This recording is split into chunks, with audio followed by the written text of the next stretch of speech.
स्वागत है। आज हम इतिहास के सबसे अजीबोगरीब युद्धों में से एक की कहानी में झांकेंगे, इंसानों और पक्षियों के बीच का युद्ध।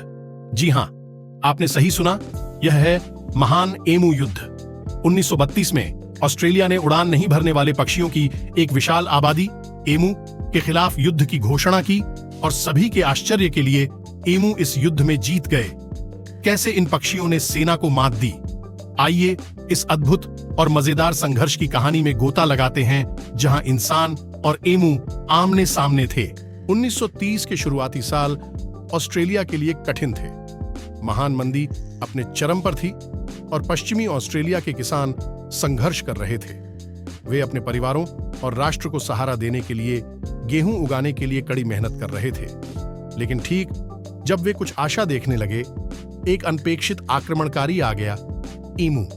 हजारों की संख्या में ईमू ऑस्ट्रेलिया के मूल निवासी बड़े उड़ान रहित पक्षी हैं, जो 6 फीट तक लंबे हो सकते हैं और अपनी गति और चपलता के लिए जाने जाते हैं। प्रत्येक वर्ष ये पक्षी प्रजनन के बाद अंदरूनी इलाकों में प्रवास करते हैं और 1932 में लगभग 20,000 ईमू पश्चिमी ऑस्ट्रेलिया के गेहूं के खेतों में उतर आए। उन्होंने फसलों को एक भोज की तरह देखा और किसानों को मात्र बाधाओं के रूप में। मदद के लिए हताश किसानों ने सरकार से संपर्क किया और एक ऐसा निर्णय जो सीधे हास्य स्केच से निकला हुआ लगता है, सरकार ने सेना को तैनात करने का फैसला किया। रॉयल ऑस्ट्रेलियन आर्टिलरी के मेजर GPW मेरेडिथ को सैनिकों और मशीन गनों से सुसज्जित किया गया, जो ईमू के खिलाफ युद्ध छेड़ने के लिए तैयार थे। 2 लुईस मशीन गनों और 10,000 राउंड गोलियों के साथ मेजर मेरेडिथ और उनके लोग पंखों वाले दुश्मन का सामना करने के लिए निकले। जो हुआ वह एक अभियान था जो जल्दी ही अराजकता में बदल गया।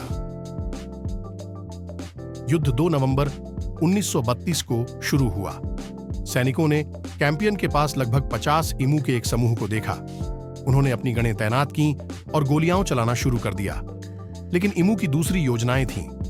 अपनी अद्भुत गति और अनियमित हरकतों के साथ वे सभी दिशाओं में बिखर गए, जिससे उन्हें मारना लगभग असंभव हो गया।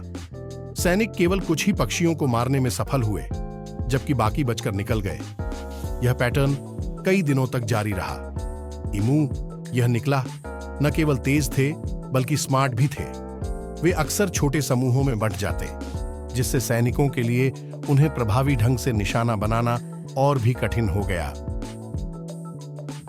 जैसे जैसे अभियान खींचता गया, मेजर मेरेडिथ और उनके लोग कई बाधाओं का सामना करते गए। ईमू अविश्वसनीय रूप से लचीले साबित हुए। वे फिर से इकट्ठा होते और फसलों पर अपना हमला जारी रखते।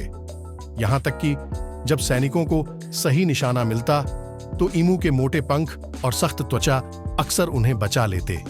एक प्रसिद्ध घटना में एक ट्रक पर मशीन गन लगाई गई थी जो ईमू का पीछा करने वाली थी, लेकिन ऊबड़ खाबड़ इलाका इसे निशाना लगाना असंभव बना देता और गनर तेज पक्षियों के साथ नहीं चल सकता था।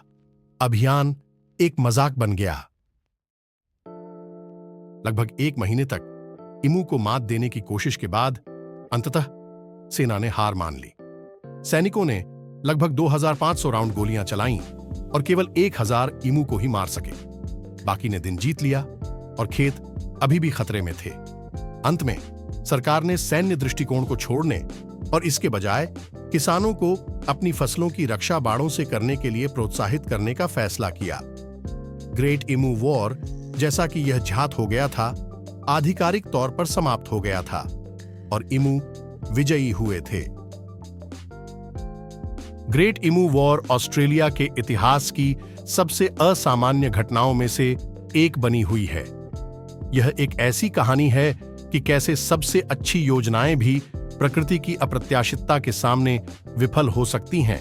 आज यह कहानी एक हास्यपूर्ण अनुस्मारक के रूप में काम करती है कि मानव बुद्धिमत्ता की सीमाएं और वन्य जीवों की लचीलापन क्या होती है।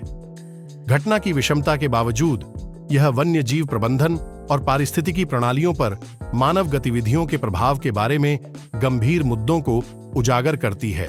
और ईमू के लिए वे आज भी ऑस्ट्रेलिया के पार मुक्त रूप से घूमते हैं, अपनी अप्रत्याशित जीत की जीवंत याद दिलाते हुए। देखने के लिए धन्यवाद और अधिक वीडियो के लिए सब्सक्राइब करें।